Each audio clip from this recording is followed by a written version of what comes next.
Bonjour à tous, Marie Loisel, kinésiologue chez Kinotex 1030 et aujourd'hui, je vous donne des exercices pour travailler votre équilibre statique. Il y a deux types d'équilibre. Il y a l'équilibre dynamique quand on est en mouvement et l'équilibre statique quand on n'est pas en mouvement. C'est celui-là qu'on va s'attarder aujourd'hui et il y a des composantes intéressantes qu'on peut déjà commencer à améliorer. Il faut comprendre qu'en premier, ce qui détermine notre équilibre statique, c'est notre facilité à contrôler notre base de support. La base de support, c'est quoi? C'est la fondation de notre maison, donc vraiment la surface que nos pieds occupent sur le plancher. Si j'avais un petit crayon, je pourrais tracer d'un pied à l'autre la surface qu'occupent mes pieds sur le plancher et ça, c'est la base de support. Plus la base de support est large, plus j'ai d'équilibre. Plus la base de support est petite, moins j'ai d'équilibre. On peut comparer ça à une fondation d'une maison. Alors, la fondation d'une maison, on veut la faire la même grandeur que la maison. Mais si on diminue la surface, vous allez comprendre que la maison va être moins solide.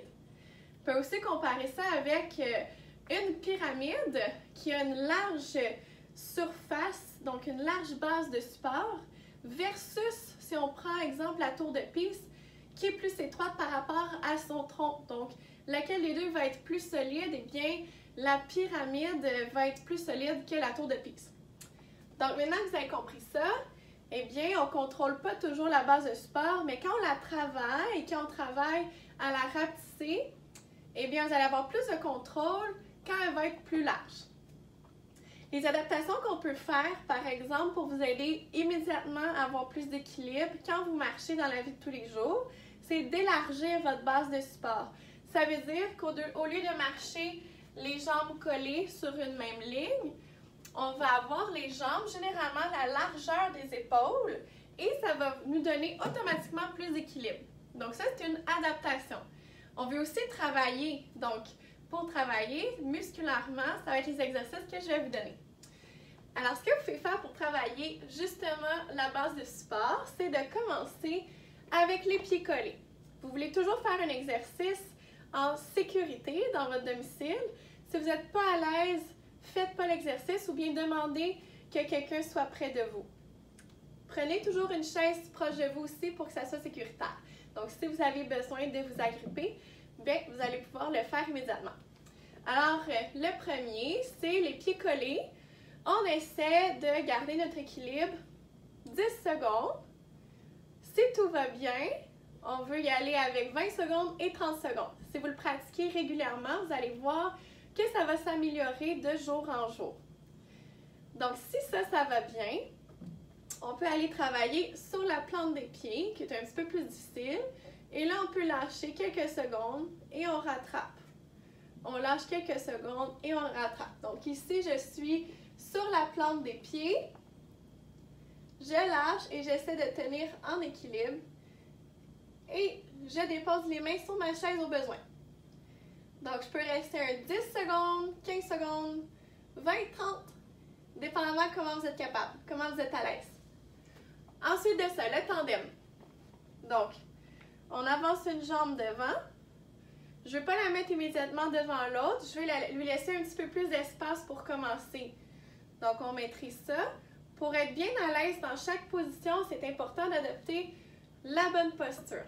Alors, la bonne posture, ça va être d'engager vraiment les abdominaux, activer les muscles des fessiers, plier légèrement les genoux.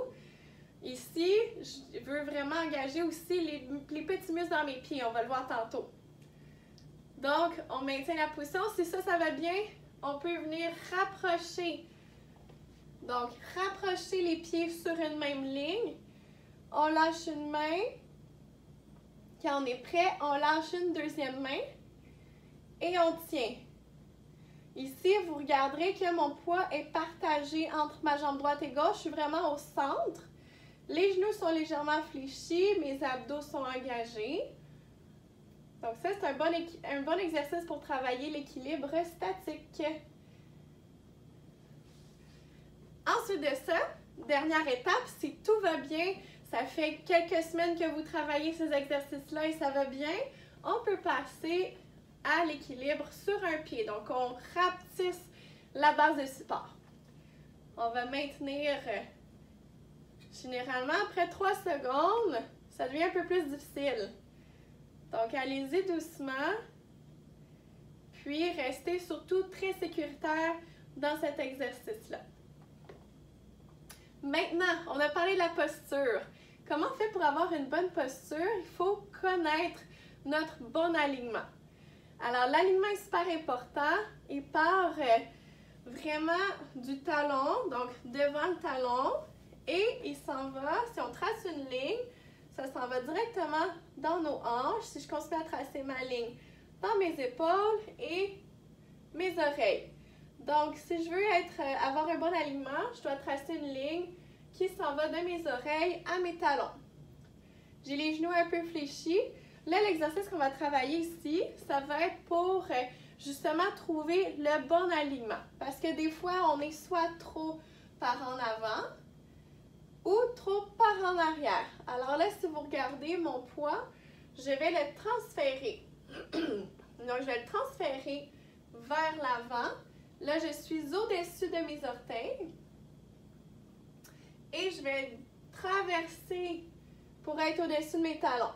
Alors, ça va être un petit exercice à pratiquer pour sentir qu'on a le bon alignement au-dessus du talon, un petit peu en avant du talon.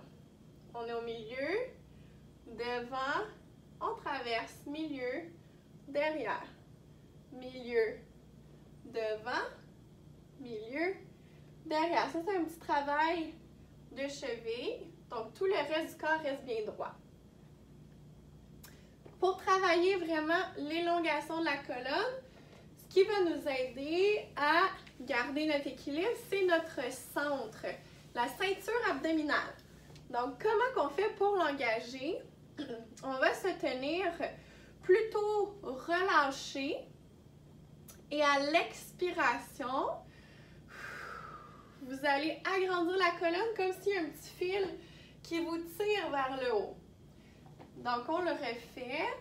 On inspire et à l'expiration, on allonge la colonne. Donc, on resserre les muscles du ventre pour allonger la colonne. On refait ça une dizaine de fois. Donc, on inspire, expire, on grandit. Encore, on inspire, expire et on grandit. Alors, après une dizaine de fois, vous allez sentir que vous êtes plus solide dans votre ceinture abdominale. Ensuite de ça, il faut activer les chevilles. Donc, pour activer les chevilles, on va travailler les pieds. Parce que si les chevilles ne travaillent pas bien, c'est possible que mes pieds veulent rentrer par en dedans. Et là, les genoux veulent rentrer aussi par en dedans. Et là, on a moins de contrôle à chaque pas qu'on va faire. Donc, les chevilles sont très importantes. C'est la première chose qui touche le sol. Alors, l'exercice pour les pieds qu'on va faire, ça va être un exercice pour renforcer le creux de l'arche. Donc, on va ramener les orteils ensemble pour bomber l'arche au maximum, comme si on venait ramasser une pinotte au sol qu'on veut serrer bien fort entre nos orteils et on relâche. On tire les orteils ensemble, on serre fort, fort, fort et on relâche. Le deuxième exercice pour les pieds, c'est un exercice qu'on va faire en ouvrant les orteils. On les écarte au maximum l'un de l'autre et on relâche. On écarte au maximum et on relâche. On écarte et on relâche. On répète 10 fois chaque exercice. Voici maintenant 2 autres exercices que vous pouvez faire pour améliorer votre équilibre statique. Le premier est le suivant. On est sur une jambe. On a peut-être une main sur la chaise ou 2. Ici, on va aller faire comme si on a une horloge autour de nous. Donc, on veut aller pointer chaque heure de notre horloge avec le pied opposé. Alors, c'est comme si j'y vais à midi, 1 heure, 2 heures, 3 heures et je fais le tour de l'horloge comme ça. le plus possible sans redéposer mon poids sur ma jambe et sans mettre tout mon poids sur la chaise non plus. Ensuite, je fais l'autre côté. Donc, celui-là qui va venir travailler vraiment les muscles des hanches et les chevilles. Donc, comme on vient de mentionner, on veut activer les muscles des pieds, on s'ancre dans le plancher, les genoux fléchis, les fesses serrées, les abdominaux serrés et on a le poids dans le talon. Le dernier exercice que je vous propose, c'est un exercice à faire avec le mur pour pratiquer notre ancrage dans le plancher. Le dernier exercice que je vous propose, c'est un exercice pour travailler l'ancrage dans le plancher. On va utiliser le mur, donc on va faire des petites poussées dans le mur. On s'assure que les coudes sont collés contre nous, les épaules sont fixées de chaque côté du corps pour ne pas les blesser et je m'incline légèrement. Avec la jambe externe, je vais pousser dans le mur pendant 10 secondes et je relâche. Je pousse un autre 10 secondes comme si j'essaie de tasser le mur loin de moi. Et je relâche, je répète une dizaine de fois. Je peux faire la même chose dans d'autres directions, par exemple en collant mon dos au mur et en essayant de pousser le mur de cette façon-ci. Et je relâche, donc j'essaie d'amener le plancher vers l'avant en poussant dans mes pieds. Je peux faire la même chose de face en collant mes mains au mur et je pousse dans les pieds pour essayer de pousser le mur loin de moi. Toujours les abdominaux engagés, les genoux fléchis, les pieds engagés très solides et vous répétez chaque exercice pendant 10 secondes, 10 fois. Vous allez voir une nette amélioration, vous allez vous sentir plus solide dans vos pieds. Donc, on a vu aujourd'hui des exercices pour améliorer votre posture, travailler votre base de support en la rapetissant ou en l'élargissant et également des exercices fonctionnels pour vous aider dans la vie de tous les jours. Alors, mon nom est Maryse Loisel, kinésiologue Kinatex 1030.